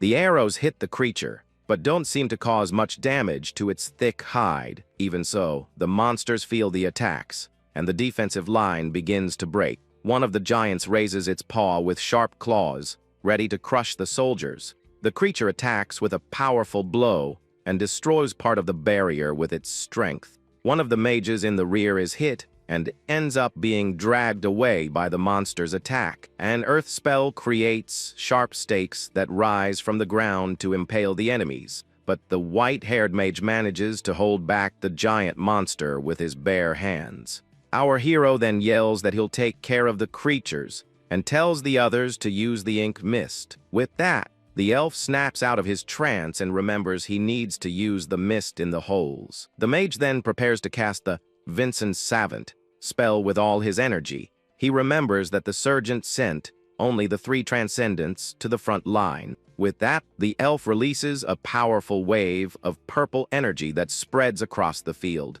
The group's leader says that after learning the attack pattern, responding is very easy, because the monsters instinctively react and defend against long-range attacks. So the young man realizes he just needs to get close to land a clean hit. His plan is to get close enough to cut the creatures down with a single attack. With that, the swordsman charges forward and cuts one of the giant monsters in half with his sword. Meanwhile, the rain continues to fall heavily on the blood-soaked battlefield. The two winged warriors prepare in the air and cross their swords for a combined attack. They then dive down and cut the second giant monster with an X-shaped strike. With that, the two warriors announce that both creatures have been successfully neutralized. The group leader then informs them that the combat is over and they will now cross the black bar. But the white-haired mage feels useless and thinks he couldn't do anything in the fight. The winged commander warns that after the black bar, it's officially demon territory. The young elf remains shaken as the group cautiously advances into the blood zone. The soldiers obey their orders as they cross the dangerous, rocky enemy territory. Just then, an elf in the rear guard notices she was wounded by shrapnel from the previous battle. She then uses healing magic on herself and complains that she didn't want to get a scar. But the winged commander scolds her and tells her to focus on healing the wounded fighters. Suddenly, a warrior in heavy armor is attacked by one of those lizard creatures. Unfazed, the woman fights back and destroys the monster with a single, extremely powerful punch. She then looks back with a very annoyed expression at the failure in the defensive line. The warrior scolds a soldier for letting the creature get past him and reach her. Watching the scene, the winged commander thinks that the attack team's composition isn't bad. However, she realizes that the effects of the ink mist are lowering everyone's stats. Even though she's far from the main brain, the leader understands that victory depends on the three transcendents. At that moment, another winged warrior spots the blood zone and points the group in the right direction. But a soldier yells in desperation because a swarm of demons is attacking from the rear. The commander then orders all the blue mages to prepare the World Tree spell. With that, the mages unite and begin to cast a large area of effect defense spell. The magic creates roots of blue energy that spread across the field and protect the soldiers. Then the leader orders everyone to block the demons. Access based on the phalanx formation. The roots of the magic tree move and trap the creatures trying to advance on the troops. The commander then turns to the protagonist, and he confirms that he understood her orders. She warns him that the defense won't last long, and the young man says he is aware of the situation. The commander yells for the mages to use all their mana on heals and buffs for the transcendence. She then asks if the three of them are ready, and they confirm with a war cry. With that, the leader tells the trio to advance, and they enter the darkness of the blood zone. The three youths' weapons glow brightly to light the way in the dark place. At that moment, the protagonist's sword activates its red cloud's breath function. The young man announces that his weapon's defense function has been activated to protect the group. He explains that the weapon's light will serve as a lantern and asks everyone to stay close to him. The white-haired mage responds, stammering, as he is still very shaken by the situation. The small dwarf is also terrified by the darkness and the pressure of that sinister place. But the trio's leader stays focused and thinks that in the end, this battle is his to fight. He understands that he needs to handle everything himself to protect his inexperienced friends. It's explained that he's in a terrible situation, leading rookies against the final enemy. The elf asks if there are no demons there, as the place is strangely quiet. The protagonist explains that the blood zone is the lair of the main brain's host. Because of this, that place is extremely protected, and no one can enter without permission. Suddenly, a giant monster with sharp teeth and a purple eye appears in front of them. The group leader then finishes his sentence, saying that's why the hosts are always alone. The two rookies are completely paralyzed with fear by the presence of that creature. The small dwarf starts to cry and says the monster is only a little bigger than the others, but the overwhelming pressure that the demon emanates shows that its power is much greater. The demon then unleashes all its power, becoming even larger and more muscular than before. The creature is now gigantic, and its intimidating presence dominates the entire area. The small dwarf screams in terror that the monster's size just doubled in an instant. Without wasting time, the demon attacks with its sharp claws, destroying the rocks on the ground. But the trio's leader smiles and tells his friends to get ready for the coming fight. With that, the monster swings its giant arm to try to crush the three heroes at once. Our hero then gets into position and prepares to defend against the blow with his greatsword. The impact of the attack is brutal and sends a shower of rock shards against the swordsman. Even with the immense force, he manages to hold back the blow, protecting his two companions. The creature is surprised to see that a mere human managed to stop its powerful attack. Then the young man unleashes a wave of energy and manages to repel the monster, sending them all flying, down and injured. The protagonist breathes with difficulty, but doesn't give up the fight. The white-haired mage is shocked and says, what his leader just did is unbelievable. The small dwarf also can't believe it, and stammers upon seeing that the great demon was pushed back. The swordsman remains on the ground, catching his breath after that superhuman effort. Suddenly, a strange piece of the monster's body falls to the ground in front of the group of heroes. The trio's leader then gets up and approaches to check what that item on the ground is. With a dagger, he cuts the organ, and a golden liquid starts to drip from inside it. It's explained that this is a Grothin's rib, a rare organ from high-level demons. The two rookies instinctively feel the powerful energy emanating from that special rib. The protagonist then tells himself that he needs to eat that rib no matter what. Without hesitation, he takes a big bite and swallows a piece of the demonic organ in front of him. It's explained that the resonance of that special part creates an uncontrollable desire in a person. Because of this, whoever has a compatible wavelength feels an urge to chew and swallow it. The rib's energy spreads throughout his body like a powerful electric current. He then realizes that this isn't a simple digestion like he initially thought. With a smile, the young man understands that this is actually a union of power with the rib. A dark and powerful aura surrounds his body, and he tests his newly acquired strength. The two rookies are completely shocked by their leader's demonstration of power. He stands up, and his presence is now much more imposing and stronger than before. It's explained that the proteins from the rib amplified his power to his body's limit. This means that the swordsman's combat power just tripled in a few seconds. And this is information that isn't even in the bestiary of known demons. He then says that the two of them must have also felt a wave of shared consciousness. The leader warns that the battles will get more brutal, but the reward is determined by contribution. Therefore, he decides that information about rewards should be shared within the squad. The swordsman then declares that this is their rule for surviving as transcendents. With a shout of determination, the two rookies agree with their leader's new rule. The white-haired mage thinks that his leader has a perspective that doesn't seem human. It's revealed that the protagonist already knew that in the future, he would have to face more than just battles. The narrator explains that war is not won with just swords and spears on the battlefield.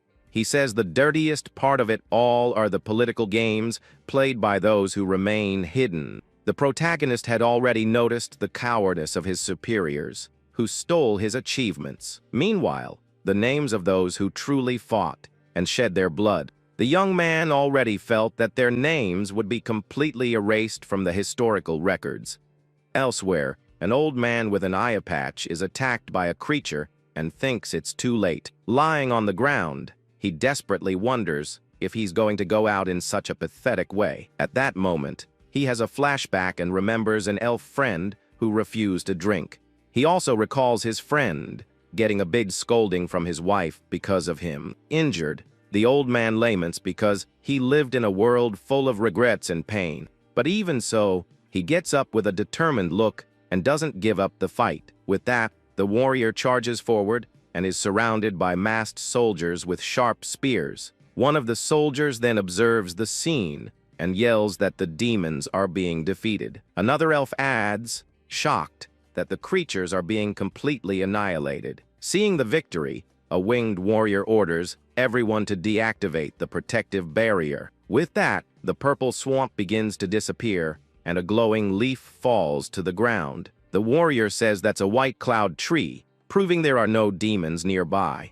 One of the elves celebrates and says the air in the place suddenly became clean with the victory. But suddenly, a giant and mysterious figure emerges in front of them in the middle of the mist. The elves look at the scene, completely shocked and not understanding what is happening. The figure was actually our hero and his two companions emerging from the swamp's mist. An elf with a scar on his face thinks that he was prepared for the troops' total annihilation. With that, a flashback shows the members who survived the battle responding quickly to the attack. And this result was only achieved thanks to the efforts of the Transcendents led by Gate. With a smile on his face, the scarred elf thinks that those guys really achieved victory. The scene then shows the entire army celebrating the great achievement of the small group of heroes. At that, the protagonist spits on the ground in disgust while being supported by an elf archer. A dark-skinned elf with white hair scoffs at the scene and calls the others brats. But the winged commander appears and scolds him for having his mouth full on the job. The swordsman then complains that his superior is making a big deal over nothing at the camp. He thinks that if they could enter the Bloodlands, they could easily destroy them all. The young man then realizes that the other soldiers haven't faced the enemy's main body. Because of this, the danger of the demon race doesn't seem real to the other soldiers there yet. Then the protagonist faces a woman who smiles, and the difference in their perspectives is shown. And they also didn't realize that this was a critical moment for the Federation's survival. A commander then orders the soldiers to start repairing the walls and building camps. A memorial is shown with 11 wounded, and 4 fallen in the last great battle against the monsters. An elf archer gets ready and thinks that now, sacrifices are completely unavoidable.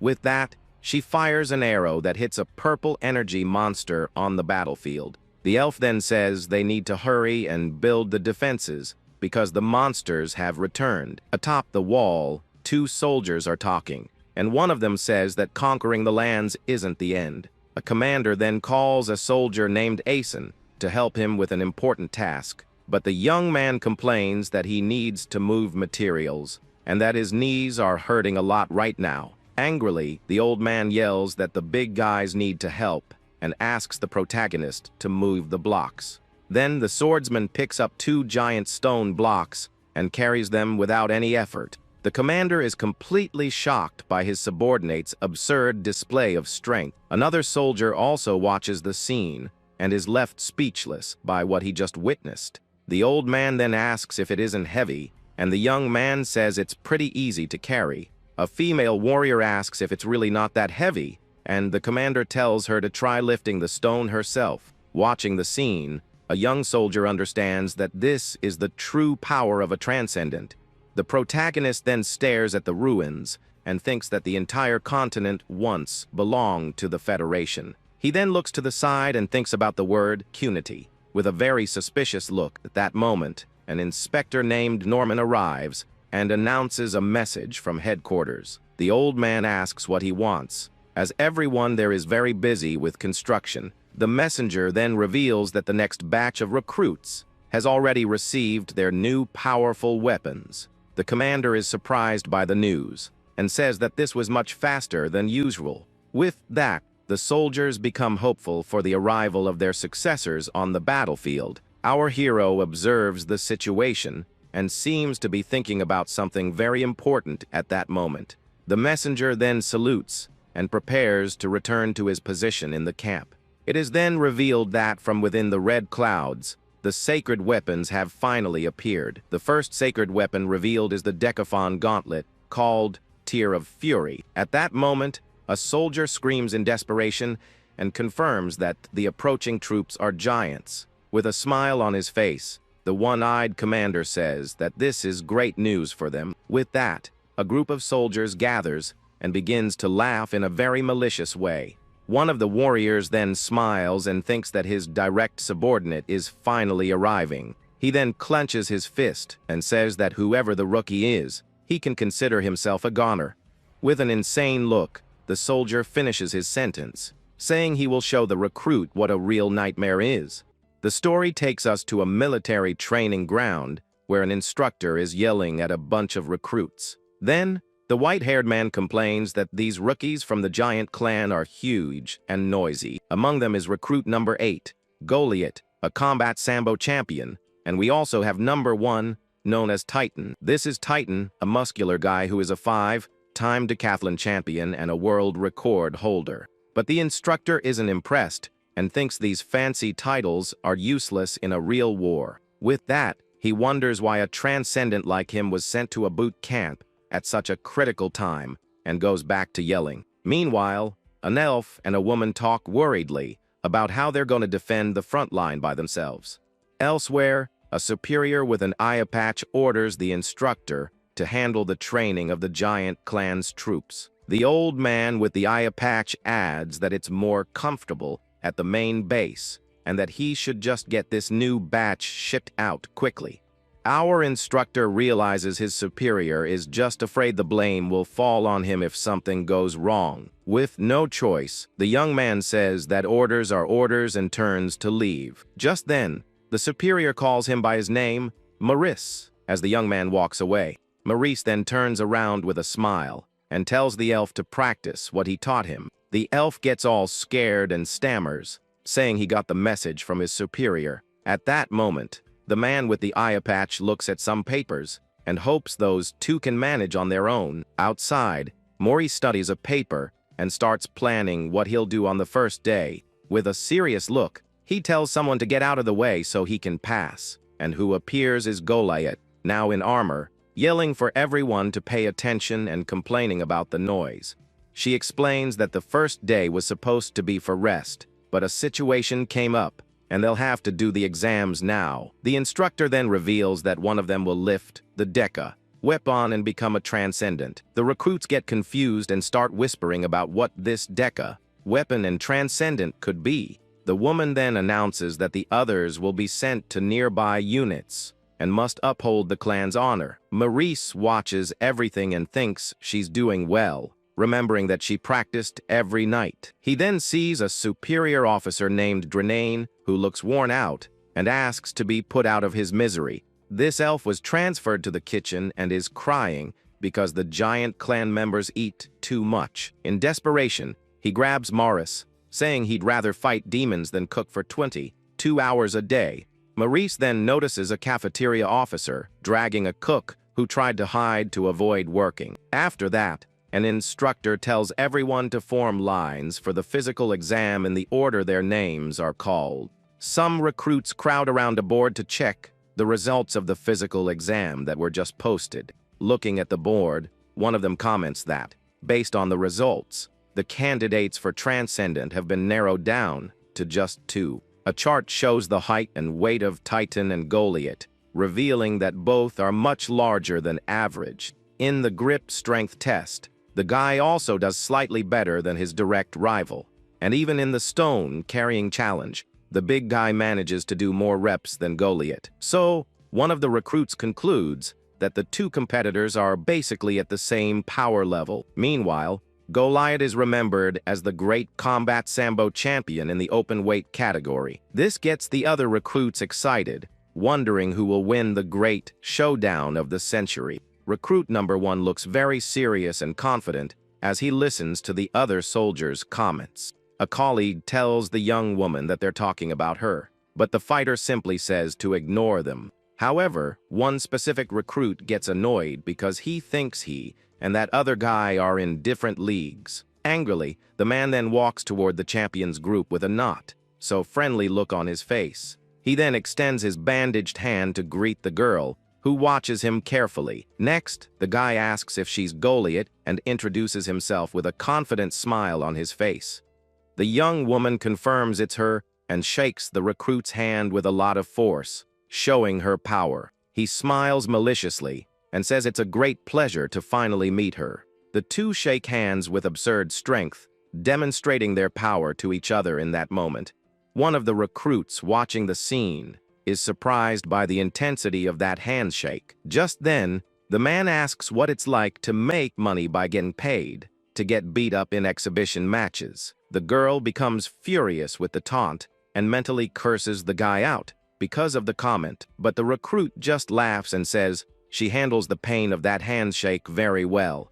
At that moment, another soldier appears to try and separate the 2 who were fighting on the first day. However, the provoker grabs his colleague and threatens him, telling him not to buzz around him or he'll get squashed. The fighter then warns him that if they were in a cage, he wouldn't even be able to move. The man just laughs scornfully at her threat and agrees in a very ironic way with her. He then turns and walks away with his group, leaving a very angry Goliath behind. Just then, a recruit named Baba comments that the guy seems disgusting and has a terrible personality. The bald guy says he's seen her fight and asks if she can sign his underwear, but she immediately refuses.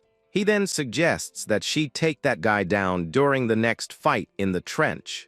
The young woman becomes thoughtful at the suggestion and seems to consider the idea of fighting in the trench. Baba soon changes the subject to sweets, and the girl thinks that he talks too much for someone like him. Outside, an instructor makes the last call for anyone who needs to change their uniform size. In the repair room, Senior Officer Bronson talks to Morris about the new recruit uniforms. The young man agrees that with 2 celebrities enlisting, the superiors must have put in a lot of effort. He then remembers that his boss told the humans and dwarves to grab anything that fit. Then night falls, and a lights out warning is given throughout the camp for the recruits. In the barracks, the giant clan members complain that the sleeping bags are too tight. One of the recruits, named Baba, says he can't sleep because it's his first night there. He remembers his mother's advice to count to 100, but it only gave him a headache. Goliath, who is next to him, just thinks that this guy never stops talking about his mom. Suddenly, a voice from outside calls for recruit number 1, Titan, telling him to come out. The big guy gets up from his sleeping bag, confirming he understood the call he received. His rival stays awake and wonders if this might be some kind of special treatment. The man then leaves the barracks with a confident smile and a bluish glow around him. He then enters a room where one of his superiors was waiting for him for a talk. The man with the eye patch is signing a paper and asks what the recruit wants him to write. On the paper, we see the signature and a message wishing for Mr. Moe to be happy. The veteran then warns him that he may have been a hero out there, but here, he's just another recruit. The young man swears on the honor of his clan that he will dedicate himself fully to military training. The superior advises him not to make it obvious that the transcendent has already been decided and to get along with the others. The recruit then salutes as the man with the eye patch and Goliath leave the room. The veteran comments that the young man isn't arrogant and seems to be a good kid, and the woman agrees. But the fighter thinks that, if he's going to be her successor, she'll show him what hell is really like. Outside, 2 guards complain about having to escort a recruit so late at night. They arrive at the barracks and tell recruit number 1 to get up and go to the headquarters. The young man calmly drinks something from a mug before following the guards out. One of the guards gets annoyed with the delay and hurries him, asking if he's deaf. Just then, the big guy appears behind them and whispers that a bunch of nobodies are trying to act tough. The guard is startled by his presence and asks what the heck the recruit just said. The man then pretends nothing happened and says he said absolutely nothing to the 2 of them. Annoyed, the guard yells at him and challenges him to repeat what he just said. The recruit then yells back that he didn't say anything, with a scary face, intimidating the guard. The big guy continues to scream that he didn't say a single word with a terrifying fury. At this, the guards get terrified and ask what's wrong with him, and if he's gone crazy. The recruit thinks about how weak they are, and without a single coin in their pockets to support themselves. To him, these guys are nothing more than a bunch of human beggars with nothing to their names. The man then wonders what they're trying to do if they can't even understand their own position. The pair of soldiers is left speechless, and one of them questions who he thinks he is to act like this. In his thoughts, the giant reinforces that the guards have no power or any kind of money. He continues his mental judgment, calling them useless trash from other races. The young man then questions what they're trying to do if they don't even recognize their place. One of the soldiers gets angry and yells that this is insubordination against a superior officer. Out of patience, the recruit grabs the guard's face with his huge hand, silencing the man. He then lifts both soldiers by their faces and dares them to go report him to the superiors. The big guy says he's had enough of the military and that they can send him to prison. With a swift move, the man throws the 2 guards hard against the wall. The pair falls to the ground, breathless, as the giant stares them down with an intimidating presence. He just calls them idiots and leaves, slamming the door very hard. Outside a tent, a voice calls out the name of the recruit who just left. Inside, the man with the eye patch scolds the 2 soldiers who got roughed up. The superior questions why they are so jealous of the new member of the giant clan. The 2 soldiers are speechless as their boss asks if they have an inferiority complex. An explanation reveals that the giant clan is rare and very valuable to the army for their skills. Then the man with the eye patch tells the 2 to get out of his sight as the big guy watches everything. Just then, a barrack mate asks the giant what he's up to, and he denies it. With a sly smile, the recruit says he has a feeling things are about to get interesting. Far away in Groton, the elf practices his magic and wonders how his officer is doing. Meanwhile, at the main camp, Gait sees Baba, a giant recruit, hit his head on the door. In the cafeteria line, the big guy asks for more food, but the cook tells him to get lost. At that moment, Goliath appears and authoritatively tells the cook to hand her the ladle. The fighter then takes the ladle and serves herself an absurd amount of food on her tray. The cook is shocked by the scene and calls her a greedy fatty as she serves herself. Maurice asks a recruit about the things on his head, and he explains they are spider webs. With that, The instructor comments that being big has its disadvantages, but the recruit thinks there's a reason for it. Just then, two recruits comment on the instructor's fame, who took down two enemies at once, but one of them wonders why he is still just a senior officer and speculates about promotions. Hearing the conversation, Maurice sarcastically says that triple the pay and a lifetime pension aren't merits. The soldiers then debate the reliability of the pension but agree that the triple pay is a fact. They start discussing becoming a transcendent, and one of them says it's not for just anyone. Annoyed by the conversation, Titan stands up and ends up knocking over his colleagues' food trays. He then tells the two to clean up the mess themselves and walks away with a serious look on his face. The two recruits are left behind, not knowing what to do with the food spilled on the room's floor. From a distance, Baba watches the big guy leave and calls him a punk for his arrogant and rude attitude. Next, the bald recruit offers to take the trays, saying he was leaving anyway. His colleague Goliath questions him, saying he's too nice for cleaning up another recruit's mess. The fighter thinks for a moment and realizes that her colleague's accent is very different. Outside, an instructor announces that the next exercise will be pillar planting on site. Goliath explains that the task is to hit the demon-faced targets embedded in the cliff. She adds that they saw recruit number 1 demonstrate, and that they should do exactly as he did. One of the recruits is warned to be careful, as accidents happen every year in that place. The instructor yells that the targets are close and wonders how no one can hit them. Then, recruit number 8 is called and prepares, lifting a huge pillar without difficulty. With a war cry, the young woman hurls the pillar with absurd force toward the target.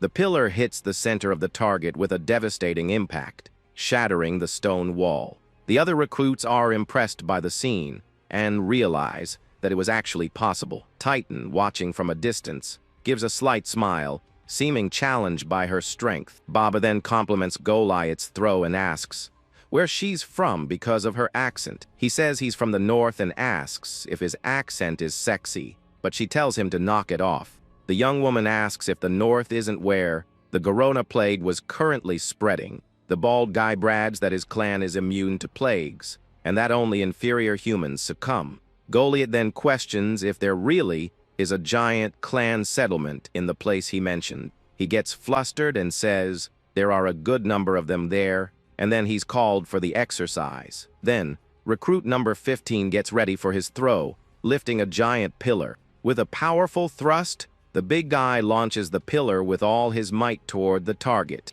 but the throw goes wide, and the pillar looks tiny as it flies aimlessly through the sky. The instructor gets annoyed and asks if this is some kind of protest and why he didn't even try to hit it. Just then, two recruits comment that in the end, only Goliath and Titan managed to hit the target. The big guy then smiles with contempt and calls all the other recruits idiots. The superior orders the recruit, who threw a tantrum, to sing a song, and he promptly accepts the order. The man then begins to sing a song about missing his dear mother. He continues the song, saying he's a terrible singer and calling himself a mama's boy. Titan finds the scene pathetic while the other recruits boo their colleagues' performance. One of the recruits then comments to his friend how that giant is a total jerk. Far away, a guard complains that his boss, Moe, doesn't believe a word they say. The two soldiers agree that the giants are a closed-off group, and they just need to survive for 6 weeks. Suddenly, Titan appears at the door and surprises the two guards who were talking by themselves. He taunts them, asking why he hasn't been sent to prison yet, and if they ratted him out. One of the guards becomes furious and curses at the giant for his arrogant and mocking attitude. Elsewhere, Maurice carries a heavy bag and complains that his superior should be doing the work. The white-haired instructor then stops for a moment, sensing that something strange is happening.